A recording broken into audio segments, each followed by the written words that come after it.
Hey guys, it's Jeremy with Dragon's Breath Fuzzworks. It's the end of a long day of production. I'm all sweaty and tired, but I've got one more piece left in me. I'm going to show you some different angles of a white face with a gold reduction drizzle. I hope you enjoy it, and if you do, please like and subscribe. Thanks a lot. Alright, so we're going to start off adding some white frit. There's a couple coats on already. I always like to use white frit as a background. I think it works really well, especially when you layer it up. I think we ended up putting on 3, maybe 4 coats of color on this piece. It's a nice, dense white background. I think it really makes that iris gold pop on top. I don't spend overly long shaping the glass before the starter bubbles. I know there's a school of thought that every bubble has to start perfect. I don't really follow that school. And it does actually cause me a few issues on this piece, but it works out just fine. Do a quick puff and cap, follow that up with some blowing here. It was very humid and my thumb kept slipping off the end of the blowpipe, which is making it hard to maintain that bubble. For second gather here, I love the way this glass looks coming out of the furnace.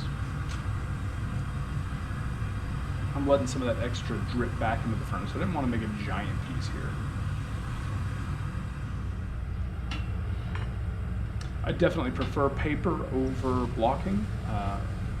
Paper can just really let you get your hands on that glass, feel what it's doing. Oftentimes when I'm doing a show, I talk about how you can feel it so well you can paper with your eyes closed. And I will occasionally, while I'm doing a show, close my eyes and paper the piece into shape. I'm not sure why I kept rushing certain steps. You can see how my bubble's a little off center. I puffed it back out, but it's not perfect, and that's really going to come back to frustrate me during this piece. You can see it's already blowing off center. Little swing off camera. Angling it down. It's still pretty hot. I really should have paused there and gotten it back on center before that puff, but in the moment, it was the end of a day, I'm tired, I just wanted to be done. Push that bottom on center and putting in the very start of a jack line, just a real soft, shallow jack line, barely squeezing at all. The glass is cooling off, so I don't want to try to force it.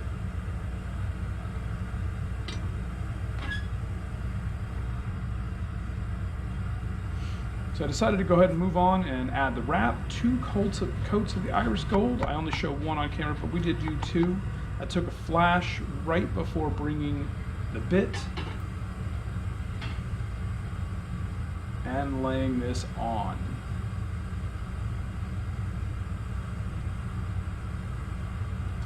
Putting these wraps on by yourself is a little tricky. It's not as chaotic and random as it seems. I am very much watching both how quickly I'm turning the pipe and how far away the wrap is from the vase at any given moment. Now this is a good long reheat later, and I'm blowing the piece out further. When I do these vases, I only blow it out about 2/3 of the way to its final size before the wrap, and then I finish inflating it after the wrap. And that's just to push those pieces together. I want the wrap and the body well fused, but I don't want to lose the texture, so I'm not going to marver it together.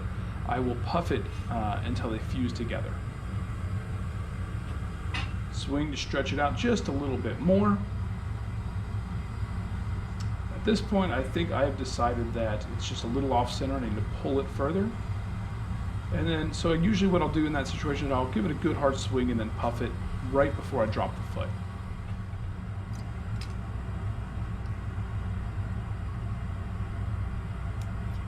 I use that fluted mold to flatten the foot. I could use a footing tool, but really it works just fine.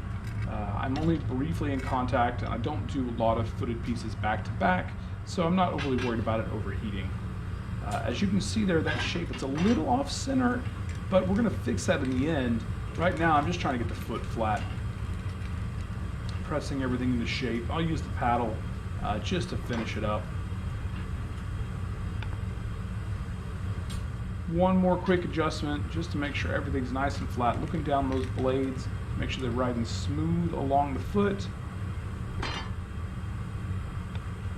And now I think it's time for the punny transfer. Now my camera's a little out of position here, which made everything awkward. I'm actually bringing the punny from behind instead of in front, which makes it really easy to get to the water, but everything else getting in position was really strange. I don't think I'll be putting the camera in this position again. I wanted to have it there so that you could get a better look at my arm position while I'm opening. Everything was just a little awkward, so it was kind of fighting me. Good long deep heat, and you see how deep I've got that heat past the upper shoulder. I've got those blades all the way down to the handle at the beginning, just kind of lining all that back up, getting those sides on center.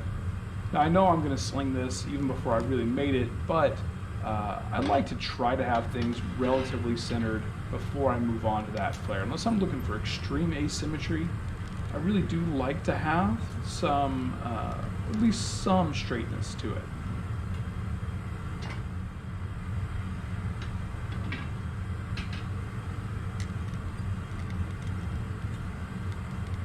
Alright, so getting a good heat, give it a quick swing.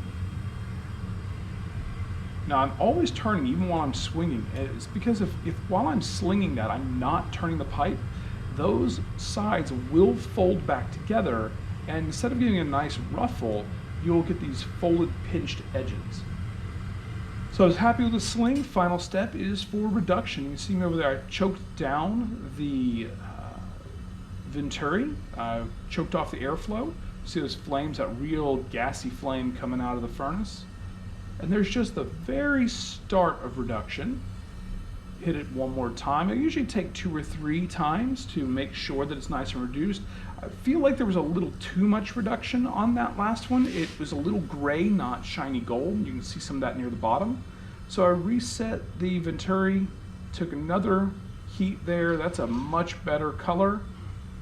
Interesting thing about reduction, it doesn't seem to take very well when your piece is overly hot.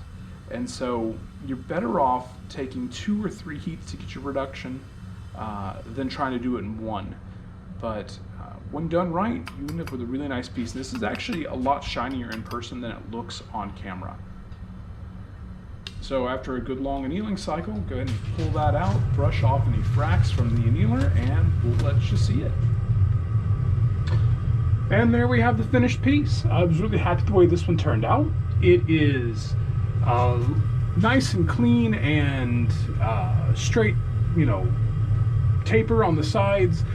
That's one nice thing about doing those sling styles, is if they get a little off center while you're working, which this one did, you can pull them right back on center using gravity. So it turned out really nice. I'm really happy with the reduction. It looks a lot shinier in person than I think it does on camera, but hopefully you guys get a good view of it. Alright, if you did enjoy that, there's some other videos up in the corner you can watch. Please like and subscribe, and check us out next time. Thanks a lot. Have a great day.